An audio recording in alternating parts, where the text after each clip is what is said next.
It's finally happened. In just 1 year, I have surpassed the legendary 800 mark on my credit score. In this video, I'll show you guys 3 easy steps that you can follow so that you can start working and building up your credit with virtually $0. To those of you who don't know what a credit score is, a credit score is a scale of measurement that lenders use to determine how responsible you are with your money and whether or not they should give you out a loan. So if you have good credit, you have the potential to go out and get a loan for a nice car or a nice house. My credit history started 3 years ago when I first came into Canada as an international student, and I was given a $500 limit credit card because that's the money that the banks would trust me with prior to no credit history whatsoever.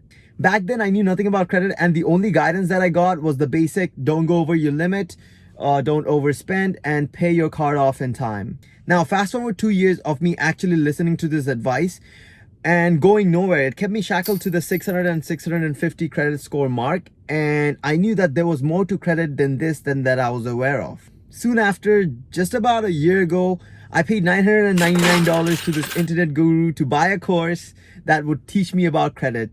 And 1 year later, after a lot of testing on my own credit score, I finally reached and surpassed the 800 credit score mark. Now, you guys don't have to pay $999. I'm bringing this information to you guys for free. And all you have to do is smash that like button for the YouTube algorithm and help my small channel out. And also, if you're new to the channel, subscribe and hit the bell notification button to get notified of my weekly uploads. I usually upload 2 to 3 videos per week. So keep an eye out, and if you hit the bell notification button, you'll be notified. So click it.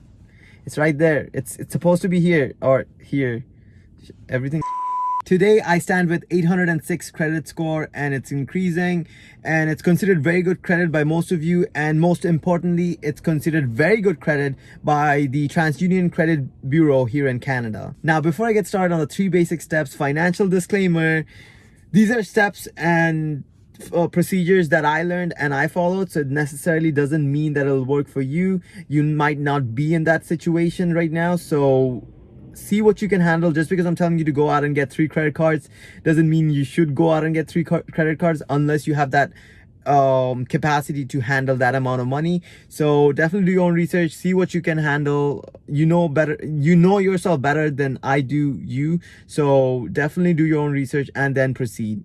Number 1, increase or diversify your payments. Now, this is a bit controversial, but banks tell you to get 1 credit card and properly make payments on it over time to build up your credit. But while that's true, you are going to build up your credit, but it's going to take you 8 to 10 years to build up that credit, where if you get like 2 credit cards, it'll take you half that time. So hypothetically, in that logic, if you had 8 credit cards and paid all of those 8 credit cards properly on time, you'd have 8 years of credit in just 1 year. Now, this can work against you as well, and this is one of the reasons banks tell you to only have 1 credit card. So let's say you have 1 credit card with 3 years of history behind it, and then you go ahead and get 2 more credit cards with 0 days of history on it. So your average history on your credit is going to be the 0 days, and then 3 years on your credit card. So it's going to be 1 year in total, even though you have 3 credit cards, even though you had 3 years of history behind 1 credit card. So that's one of the reasons I ask people when they turn 18, especially students. If you're a student, you can get various $0 per year credit card that has no annual charge on it. And also, if you're not a student, just go out and search. There's plenty of $0 annual charge credit cards that you can get to start building up your credit. And also remember, when you're applying for your credit card, make sure that you apply for them in the span of a week and not apply for 1 credit card right now and then 1 month after you apply for another, and then 1 month after you apply for another. That way you get hit with 3 hard inquiry hits. Or whereas if you apply for all of your credit cards in the span of a week, it would count as 1 hard inquiry. So your credit score would not take much of a hit. Also, as you start building up your credit, you're going to get pre-approved for other credit cards that you don't have to really apply for. That I'll cover on another video. I'll also cover all the credit cards that you can get here in Canada that has $0 annual charge. Number 2, properly utilizing your credit. So let's say Timmy's parents gave Timmy $50 to go run to the store and get $10 worth of diapers for his baby brother, which is a need for their family, an essential item. So he runs to the store, he gets the diapers, and he comes back home with the $40 of change, and he gives that $40 of change back to his parents. Now, Timmy's parents potentially trust Timmy with $50 worth of change and potentially more money in the future. Similarly, Peter's parents gave Peter $50 to go run to the store and get $10 worth of diaper. Peter goes to the store, he buys the $10 of diapers, and then his desire pulls him to the candy aisle, and he ends up spending $20 extra that he wasn't supposed to. He gets back home and he gives the $20 worth of change back to his parents. Now, Peter's parents saw that he's not responsible with his money and will not give him more than $10 in the future. Now, if that made sense, this concept actually applies the same way towards the banks. And this is absolutely one of those things that does not make sense at all. But the banks will trust you with more money if you don't need money. So as Timmy and Peter grows up, the banks will see that Timmy is more responsible with his money, which is why the banks will give more line of credit to Timmy rather than Peter. So when the banks lent Peter out $2,500 line of credit, he goes out and he spends that money in the booking fee for a Tesla. So the banks see that he's a high risk borrower just because he's utilizing 100% of his credit.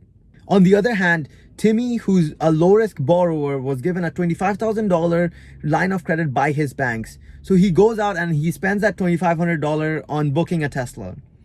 Now he only utilized 10% of his line of credit, which means that he's now a low-risk borrower. And if you're anything like Timmy and you're responsible with your money and you're booking your new Tesla, consider using my referral code. I'll link it down in the description box as well. You'll get 1,500 kilometers of free supercharging. And in reality, it's not 1,500 kilometers. It's more than that just because it's calculated in kilowatts. So if you're buying a new Tesla, use my referral code. I'll link it down. As I was saying, you'll hear a lot of people saying that you need to utilize 35% of your line of credit to have a good credit score, but that's actually not the case, and that's what I learned to be not true. The less you spend and the less you utilize your line of credit, the better. So if you have a $2,000 limit, if you spend $20 on it, like 1% of it, you'll have a very good impact on your credit score. And from my example, when I had a $2,000 line of credit just a year ago, I only spent $20 on my credit, and the rest of the money I used my debit card to pay stuff off, and I didn't use my credit card, and which led me to have a higher credit. And right now I have more than $30,000 worth of limit just because I could build up my credit, and just because the banks called me, they pre-approved me for a bunch of cards. They also increased my credit limit on a bunch of my card as well, which is why the banks trust me with more money right now than what they did a year ago. So the lower you keep your utilization rate and your spending habits remain the same, if you're spending $200 in a $20,000 credit line of credit, the banks will trust you with more money. And then if your habits remain the same, it means your utilization rate goes down. Now you have a $40,000 line of credit and you're still spending $200. So the banks will trust you with more and more line of credit as soon as you can show them that you're more of a responsible and a low risk borrower. And now, following the two fundamental steps that I showed you, step number 3 is knowing that sweet spot, knowing that time to use your credit card and pay off your credit card. Now, before I get into that, we are all aware that missing a payment on your credit card negatively impacts your credit score. So let's say you had one credit card, you made payments on it 11 times in a year and you missed one time. That still means that you properly paid off the credit card 91.7% of the time. So if you have one credit card and if you miss one payment, it still negatively impacts your score just because banks want you to be on the 99% threshold, not 91.7%. Similarly, if you have 10 credit cards and paid all of those 10 credit cards off in time, you'd have 120 payments at the end of the year. So even if you missed one of those payments, you'd still have a 99.1% of the time that you paid off the credit card in time, which is the sweet spot that the banks want you to be at. Now we get to the real meat of step number 3. So you use your credit card one day, you start using your credit card one day after the statement date, and then you pay it off 1 day before it's due. Now go to one of your credit cards and see when the statement date, when it was generated. So if the statement date is on the 17th, use your credit card from the 18th. And if the due date is on the 8th, pay it off on the 7th. So basically, bottom line, use your credit card from the 18th to the 7th of the month.